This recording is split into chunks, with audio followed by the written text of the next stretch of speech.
파이오니어 여러분 반갑습니다.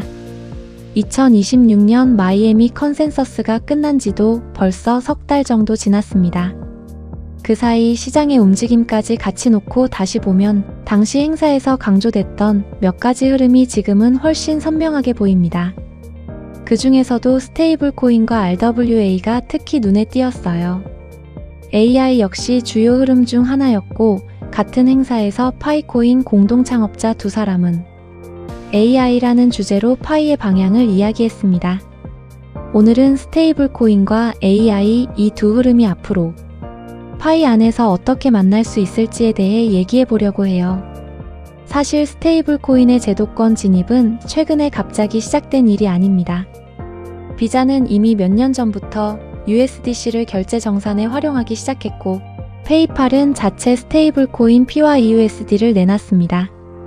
블랙록은 서클과 협업해 USDC 준비금 운용에도 참여했고, 은행들도 블록체인 기반 결제와 정산을 시험하고 있었죠.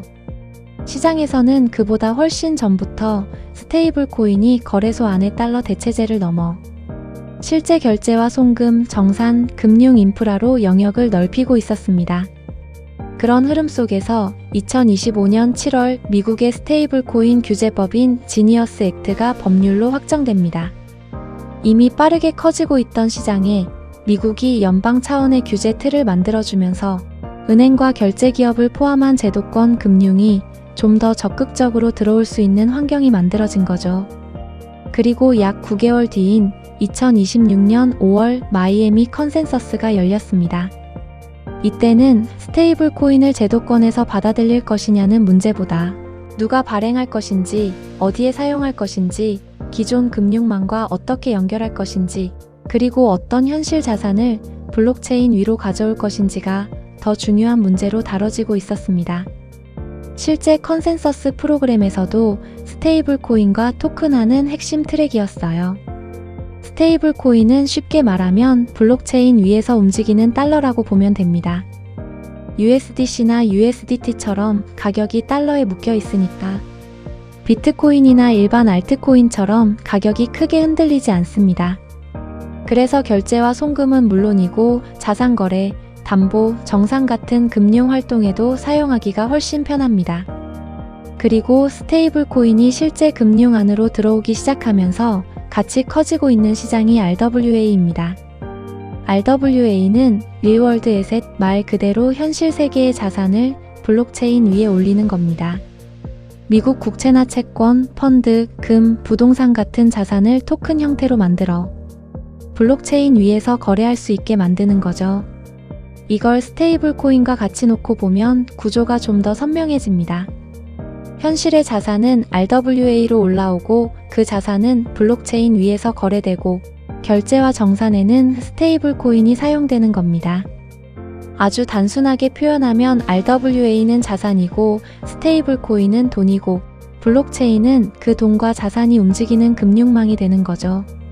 물론 기존 금융과 블록체인의 결합이 2026년에 갑자기 시작된 것도 아닙니다. 이전 컨센서스에서도 전통 금융과 디파이의 결합, RWA 토큰화, 기관의 디지털 자산 진입은 계속 다뤄져 왔습니다. 다만 몇 년 동안 진행되어 온 제도권 진입에 미국의 스테이블 코인 규제 틀까지 더해지면서 2026년에는 논의가 훨씬 현실적인 단계로 들어가고 있었습니다.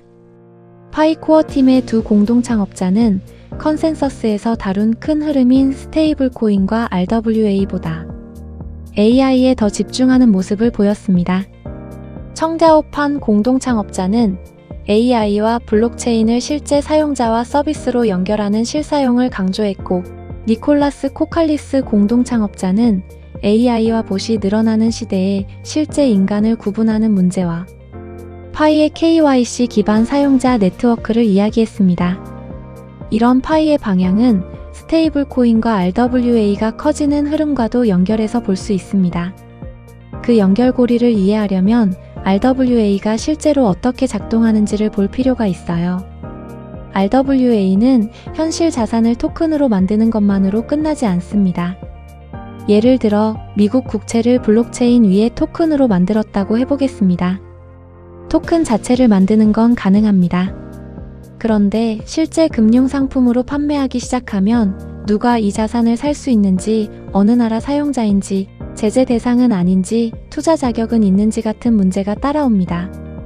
결국 현실의 금융자산이 블록체인 안으로 들어올수록 신원 확인과 규제 문제도 같이 들어오는 겁니다.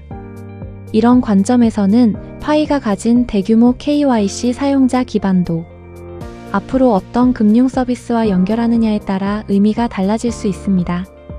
다만 가능성과 현실은 분명히 구분해야 합니다.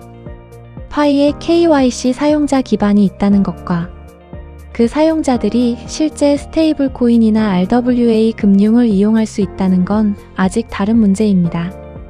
파이 생태계에 USDC 같은 스테이블 코인이 들어올 수 있는지, RWA 형태의 자산을 발행하고 거래할 수 있는지, 스마트 컨트랙트가 실제 금융 서비스에 사용될 수 있는지, 외부 금융기관이나 자산 발행사가 파이 네트워크를 활용할 수 있는지는 앞으로 확인해야 합니다.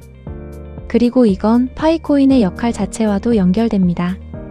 파이오니어 분들이 기대하는 것과는 달리 스테이블 코인 시대가 커질수록 하나의 변동성 코인이 결제와 송금, 가치 저장, 자산 거래까지 모든 역할을 맡는 건 점점 어려워질 수 있습니다.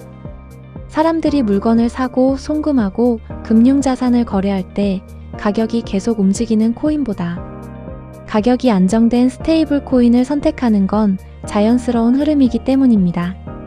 그렇다고 파이가 꼭 스테이블 코인이 되어야 한다는 이야기는 아닙니다. 오히려 파이가 가진 검증된 사용자와 KYC, 앱 생태계, 스마트 컨트랙트 같은 기반 위에서 스테이블 코인이나 다른 금융 자산이 함께 움직이는 구조도 생각해 볼 수 있습니다. 검증된 실제 사용자들이 스테이블 코인을 사용하고 RWA를 거래하며 여러 앱과 서비스를 이용하는 네트워크가 되는 길도 있습니다. 그런데 여기서 파이 투자자라면 한 가지를 더 봐야 합니다. 파이 네트워크가 성공한다고 해서 파이 가격도 반드시 그만큼 올라가는 건 아닙니다. 스텔라가 좋은 비교 사례입니다. 스텔라에서는 USDC 같은 스테이블 코인이 움직이고 현실 자산도 토큰화되고 있지만 그 거래 금액만큼 XLM이 필요한 것은 아닙니다. 돈의 역할은 스테이블 코인이 하고 자산은 RWA가 맡고 XLM은 네트워크를 움직이는데 필요한 수수료와 준비금 역할을 합니다. 그래서 스텔라 네트워크의 사용량이 커지는 것과 XLM 가격이 같은 비율로 올라가는 건 다른 문제입니다. 반대로 이더리움은 조금 다릅니다. 이더리움에서는 이더가 거래 수수료로 사용될 뿐 아니라 네트워크 보안을 위한 스테이킹에도 들어갑니다. 네트워크를 많이 사용할수록 이더가 필요하고 상당한 이더가 스테이킹으로 묶이며 거래 과정에서는 수수료 일부가 소각됩니다. 네트워크의 성장이 네이티브 코인인 이더의 수요와 공급에도 직접 영향을 주는 구조가 더 강한 겁니다. 파이가 앞으로 스텔라와 이더리움 중 어느 쪽에 가까워질지는 결국 파이가 어떤 역할을 맡느냐에 달려 있습니다. 파이 위에서 USDC가 결제되고 RWA가 거래되는데 파이는 아주 적은 수수료를 내는 데만 사용된다면 네트워크는 성장해도 파이 가격에 전달되는 효과는 제한적일 수 있습니다. 반대로 파이가 덱스의 핵심 유동성 자산이 되고 금융 서비스의 담보로 사용되고 상당한 물량이 장기간 잠기거나 스테이킹되고 네트워크 사용이 늘수록 파이가 소각되는 구조까지 만들어진다면 상황은 달라집니다. USDC를 사용하고 RWA를 거래하더라도 그 과정에서 파이를 사거나 보유하거나 묶어야 할 이유가 계속 생기기 때문입니다. 파이코어 팀이 스테이블 코인 연동이나 RWA 지원, 외부 금융자산, 금융기관과의 파트너십 같은 내용을 구체적으로 내놓는다면 파이가 가진 사용자와 KYC 인프라의 활용 범위도 넓어질 수 있습니다. 돈은 스테이블 코인으로 이동하고 있고 현실의 자산은 RWA 형태로 블록체인 위에 올라오기 시작했습니다. 그 시대에 파이는 어디에 자리 잡게 될까요? 자체 코인 중심의 경제권을 만드는 방향으로 갈지, 스테이블 코인과 새로운 금융자산까지 연결하는 네트워크로 확장될지, 그리고 그 과정에서 파이는 어떤 역할을 맡게 될지 여러분은 어떻게 보시나요?